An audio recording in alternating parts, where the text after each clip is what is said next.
आजच्या या बाबांच्या नगरीमध्ये एक साधारण 10-12 दिवसापूर्वी शिर्डी शहरामध्ये दुहेरी हत्याकांड झालं आणि एक जण गंभीर जखमी झाला. त्या संदर्भात आणि पोलीस स्टेशनच्या निष्क्रियतेच्या संदर्भात ही ग्रामसभा आयोजित केली आहे. या ग्रामसभेचे अध्यक्ष आदरणीय आबा, उपस्थित असलेले शिर्डीतील सगळे मान्यवर, या शिर्डी गावचं ज्यांच्यावर प्रेम आहे ते सगळे, भावनावर प्रेम आहे ते सगळे शिर्डी ग्रामस्थ, आणि ज्यांना शिर्डी अशांतता करायची ते काही कोपऱ्यात उभे असलेले सगळे माझे बंधू आणि भगिनी. खरं म्हणजे ज्या दिवशी घटना झाली त्या दिवशी ताराचंद कोते यांनी सकाळी 6:30 वाजता सुजय विखे पाटलांना फोन केला आणि ताराचंद कोतेंनी सातत्याने पोलीस स्टेशनला फोन करून सुद्धा कुठल्या प्रकारचा प्रतिसाद मिळाला नाही. आणि मग सुजय विखे पाटलांनी साधारण 6:30-6:45 दरम्यान शिर्डी पोलीस स्टेशनचं जे प्रशासन आहे, जिल्ह्याचे SP आहे, श्रीरामपूरचे ॲडिशनल SP आहे, यांना फोन करून सांगितलं की शिर्डीत अशी घटना झाली. त्यानंतर सातत्याने जोरात चक्र फिरलं आणि सगळं होत असताना दिवसभर सुजय विखे पाटील इथे होते. त्यानंतर संध्याकाळी या नगर जिल्ह्याचे पालकमंत्री राधाकृष्ण विखे पाटलांनी तातडीची प्रशासन बैठक घेतली. त्यामध्ये पोलीस डिपार्टमेंट होतं, त्यामध्ये SP ऑफिस होतं, महसूल विभाग, सगळ्या प्रकारचे अधिकारी उपस्थित होते आणि गावातले सगळेच मान्यवर उपस्थित होते. आणि त्याच वेळेस राधाकृष्ण विखे पाटलांनी असं सांगितलं का गाव करील ते राव काय करील, अशा प्रकारचा संदेश त्यांनी आम्हाला दिला. आणि मग तो आम्ही सगळ्यांनी ठरवलं का शिर्डीमध्ये ग्रामसभा घेतली पाहिजे. आम्ही वेगवेगळ्या विचाराचे, वेगवेगळ्या पक्षाचे, वेगवेगळ्या विचाराचे लोक आहोत, पण आपली शिर्डी सुरक्षित राहिली पाहिजे, आपल्या आई बहिणी सुरक्षित राहिला पाहिजे, इथला साईभक्त सुरक्षित राहिला पाहिजे. आणि सगळ्यात महत्त्वाचं म्हणजे गुंडगिरीला कायम संपवण्यासाठी आम्ही सगळं शिर्डीकर एकत्र आलेलो आहोत. त्याच्यासाठी आपण सगळेजण जमलेलो आहोत. त्याचप्रमाणे सुजय विखे पाटलांनी एक साधारण 1-1.5 महिन्यापूर्वी एक स्टेटमेंट केलं होतं. त्या स्टेटमेंटमध्ये असं होतं का शिर्डीमध्ये प्रसादालयामध्ये भिकारी जेवण करतात. आणि मग त्यावेळेस सुजय विखेंना काही ठिकाणी ट्रोल केलं, काही लोकांनी वेगळ्या प्रकारचं व्हॉट्सअप फेसबुकमधून सांगितलं. पण मला असं वाटतं ही घटना झाल्यानंतर सुजय विखे पाटलांनी साईबाबा संस्थांच्या प्रशासनाला असं सांगितलं का तुम्ही फक्त लाईनीमध्येच दर्शन पास द्या. ते संस्थांनी ऐकल्यानंतर, कार्यकारी अधिकाऱ्यांनी ऐकल्यानंतर साईबाबा संस्थांमध्ये 15,000 लोक रोज जेवायचे कमी झाले. हे प्रतीक फक्त गुन्हेगारीचा. आणि मग माझं असं म्हणणं आहे, आपण सगळे एकत्र आलो, आपली काय गुन्हेगारी मोडायची आहे, गुन्हेगारीची दहशत मोडायची आहे, अवैध धंदे सगळ्या प्रकारचे मोडायचे आहे.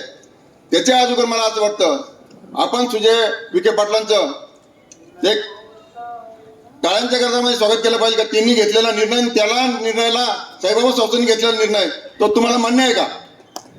मान्य आहे का? तो मान्य. त्याच्यानंतर गाव करील काय राव करेल. आता बरेच लोक घरी बसले, व्हॉट्सअप फेसबुक चालू आहे. येत 10 लोक आहे का, येत 12 लोक आहे का, येत 15 लोक आहे का. अरे 15 लोक नाहीये, पण आम्ही आमचा स्वतःचा जीव घालून इथं बसलेलो आहे आणि ग्रामसभा लावलेली. हे आमचं कर्तव्य आहे. शिर्डीकरांचं बोलणं सोपं आहे, फेसबुक व्हॉट्सअप लिहिलेलं सोपं आहे, त्याच्यात कुठलीही प्रकारची अडचण येत नाही. किंवा दुसरे कोण लिहून घ्यायचं, फक्त व्हॉट्सअपला मेसेज पाठवायचं, हे पण गावामध्ये चालू आहे. त्या संदर्भामध्ये मी आता बोलतोय. आणि या दोन्ही बैठक घेतल्यानंतर साईबाबा संस्थांनी प्रसादालयामध्ये येणाऱ्या साईभक्ताला, म्हणजे दर्शन करतं त्या साईभक्ताला कुपन, जेवणाचे कुपन दिले. आणि त्या कुपनामुळे 15,000 लोक आज जेवायचे कमी झाले. एक गुन्हेगारीचं मूळ होतं ते कमी करण्याचं साईबाबा संस्थांचे कार्यकारी अधिकारी, त्यांचं पण मी आपल्या सगळ्यांच्या वतीने अभिनंदन करतो. शिर्डीमध्ये बऱ्याच 10-12 वर्षामध्ये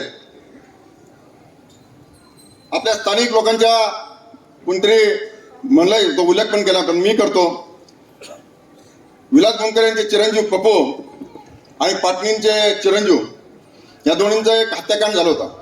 भयानक स्वरूपाचा खून झाला होता. पाटणी. त्यानंतर मध्ये अनेक प्रकारच्या घटना ये जाय चालू होत्या. त्याच्यानंतर आज काल परवा 10-12 दिवसापूर्वी परत एकदा घोडे आणि चेजूळ यांची हत्या झाली आणि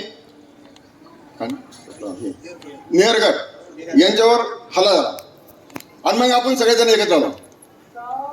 पण मी तुम्हाला साईबाबांच्या मंदिरापुढे सांगतो, आपण सुद्धा दिवसाचा एक मुकाटा आणि रात्रीचा एक मुकाटा आमच्या सुद्धा पुढाऱ्यांनी बंद केला पाहिजे, ही माझी भूमिका. आणि बोलणं सोपं आहे. या बोलत असताना मला वाटतं आमची भूमिका इतकी ठाम पाहिजे का येणारा साई भक्त, येणारा इथला गावकरी, राहणारा इथल्या आया बहिणी, इथले मुलं, इथल्या बहिणी यांची सुरक्षा करण्याची जबाबदारी सगळी आपल्या गावकऱ्यांची आहे. आणि ही करीत असताना मला असं वाटतं वाढती गुन्हेगारी फक्त पोलीस प्रशासन नाही आहे, त्याला जबाबदार आम्ही पण आहे. आम्ही म्हणजे मी एकटाच नाही, आम्ही म्हणलो आम्ही पण आहे. पण मला असं वाटतं हे सगळे करत असताना पोलीस स्टेशनची सुद्धा काही भयानक आकडेवारी मी तुम्हाला सांगतो बरं का. यामध्ये जे मला माहिती आहे ते तुम्ही म्हणता काही तुम्हाला कसं काय माहिती आहे. माझा कुठल्याही प्रकारचा दारूचा धंदा नाही, मटक्याचा धंदा नाही, कुठल्याही प्रकारचा धंदा नाही. हे बघा, दारूचे अड्डे 22, त्याचं समजा इन्कम येत असेल, ते काय बिचारे संत तुकाराम नाही आहे का त्यांनी काही करावं असं आपलं मत नाही. त्यांनी केलं पाहिजे थोडंफार, पण जेणेकरून याच्या गुंड्या तुटून बाहेर येऊच तर नाही केलं पाहिजे असं माझं मत आहे. त्याच्यानंतर मटका पेढी 44 आहे. गांजा विक्री परवाना नसलेले लॉजेस असे 15 ते 20 आहे. वाईटनंतर नशेच्या गोळा करणारे दुकानं आहे ते आपल्या सगळ्यांना माहिती आहे. गुटखा विक्री तस्करी 2-3 ठिकाणी चालते. मध्य प्रदेश आणि गुजरात इथून येणाऱ्या गुटख्यांच्या गाड्या आहेत त्या आपल्या सिटीमध्ये येतात. विंगो गेम, कोणता विंगो म्हणजे काय आपण नाही कळत. आपण आहे ना राजराणी पत्ते कळतो. हा म्हणजे सांगितलं बरं नको शंका घ्यायला पाहिजे, कळतो आणि ते कळतो. त्याच्यानंतर शिर्डीचा वाहतूक आहे. त्या टेम्पो ट्रॅव्हलर आणि शिर्डीच्या वेगवेगळ्या ठिकाणून येणाऱ्या 400 गाड्या आहेत शिर्डी सोडून, म्हणजे शिर्डी आणि शिर्डीच्या बाहेरून. क्रुझर, इंडिका, तवेरा या 200 गाड्या आहेत. खाजगी बसेस आपल्या सिटी शहरामध्ये 150 येतात. ऑटो रिक्षा 400 आहे आणि नगरचूल, मनमाड, संभाजीनगर भागातून 350 रिक्षा आणि बाकीची इतर वाहनं येतात. तर मला असं वाटतं आपण एक ग्रामसभेमध्ये ठराव केला पाहिजे, फक्त शिर्डी आणि राहता तालुक्यात लोकांना शिर्डीमध्ये व्यवसाय करून दिला पाहिजे, बाकीच्यांना बंद केला पाहिजे ग्रामासाठी. त्याच्यानंतर साईबाबा संस्थांनी सुरक्षा विभागामध्ये 19/3/2024 ते 23/9/2024 पर्यंत या 6 महिने साई भक्तांना त्रास देणाऱ्या 182 लोकांना सातत्याने साईबाबा संस्थांनी कारवाई केली. पण आपलं पोलीस स्टेशन ढिसाळ असल्यामुळं त्यात कुठल्याही प्रकारची कारवाई झाली 182 लोकांची बरं का. अशा प्रकारची ही सगळी पार्श्वभूमी आहे. या पार्श्वभूमीच्या धर्तीवर मी तुम्हाला एक माहिती म्हणून सांगतो. जो भी इस पवित्र धरती को अपने अपराध से दूषित करने की कोशिश करेगा, वो याद रखे सीढ़ी के मिट्टी में सिर्फ भक्ति उगती है, लेकिन अगर जरूरत पड़ी तो यही मिट्टी इंसाफ की ज्वाला बन सकती है. तर आपल्याला यावर मला एवढंच म्हणायचं आहे, हा इथं येणारा साई भक्त, इथला असलेला ग्रामस्थ, इथल्या असलेल्या बहिणी, इथला असलेला मुलगा, इथला असलेला सगळ्याजण आपण प्रामाणिक साईबाबांबरोबर राहिलं पाहिजे. गुन्हेगारांना इथं आसरा देता कामा नये याची जबाबदारी आपली आणि पोलीस स्टेशनची आहे. कारण साहेब सिटी पोलीस स्टेशनमध्ये अनेक प्रकारच्या लॉजेस सोडून छोटे मोठे रूम आहे, ते आमच्या नगरपालिकेचं काम आहे. आमच्या सिटी नगरपालिकेचे सीओ साहेब आहे, ते पण कोणीतरी सांगितलंय बरोबर आहे. कारवाई करताना रोज देऊन उठले का ते पेरवाले आहे, मणकेवाले आहे, छोटे मोठे लोक आहे, मोठे लोक असतील, लहान लोक असतील, लोक कारवाई करायला तेच आणि रोज दुकानांचा सत्यानाश करायला तेच. तर माझं असं म्हणणं आहे आपल्या नगरपालिकेने तुमचा त्यांचे संबंध चांगले आहेत. तर तुम्ही एक सांगितलं पाहिजे त्या नगरपालिकेच्या सेवांना का बाबा करताना कारवाई सरसमट करा, सर्व धर्म समभावाची कारवाई करा, असं माझं वैयक्तिक मत आहे. तुम्हाला पडतं की अरे पडतं का? मग हे त्यांना सांगायला दिले पाहिजे. आणि या शिर्डीमध्ये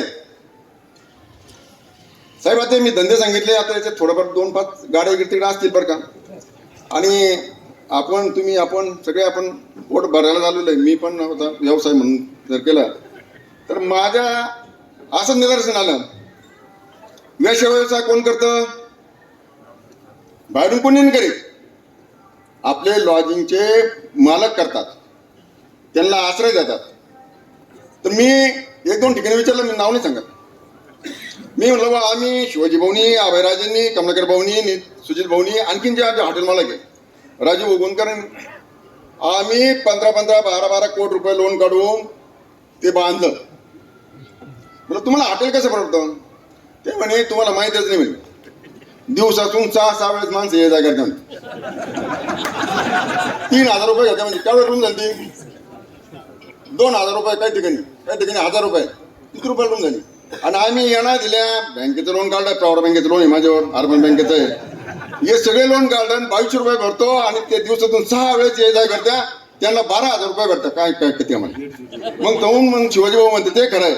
आपण मग आता रिक्षा घेऊन हे काम करायचं का? केलं पाहिजे. माझं असं म्हणणं आहे की आपण पण या व्यवस्था केलं पाहिजे. पण कधी जर पोलीस स्टेशन जर ठिकाणावर नाही आलं, काही त्यांना वेळ दिला पाहिजे, त्यावेळेस जर ते आटोक्यात नाही आलं तर 100% आपण हे काम केलं पाहिजे. आणि पोलीस स्टेशनला जाब विचारण्याची जबाबदारी आपली सगळी तुमची आमची आहे. काय आता शिर्डीमध्ये मी सातत्याने सांगितलं व्हाईट कॉलर वाल्यांची संख्या खूप झाली अलीकडच्या काळात. मग हे व्हाईट कॉलर वाल्यांनी सुद्धा आहे ना उद्यापासून काय केलं पाहिजे, कायदा आणि सुव्यवस्था हातात घेण्यापेक्षा आपणच प्रामाणिकपणाने व्यवसाय केला पाहिजे. व्यवसाय करायला अजिबात दुमत नाही, पण व्यवसाय कायद्याच्या चौकटीमध्ये राहून केला पाहिजे असं माझं मत आहे. तुमचं काय मत आहे बरं? ग्रामसभेचे लोक आहेत, तुमचं काय मत आहे? अरे हा का नाही काय बाय भरले पाहिजे, त्या बेचनला दिलं पाहिजे. तुम्ही सांगितलं पाहिजे आज बरं, आता तुम्ही आवाज दिला पाहिजे का व्याशा, गांजा, मटका काय असेल ते तुम्ही आमच्या बरोबर, आम्ही तुमच्या बरोबर, तुम्ही पोलीस स्टेशन ठणकून सांगितलं पाहिजे काही 15 दिवसात बंद करा, नाही तर आम्ही तुमच्याची गाठ आहे. पाठीमागं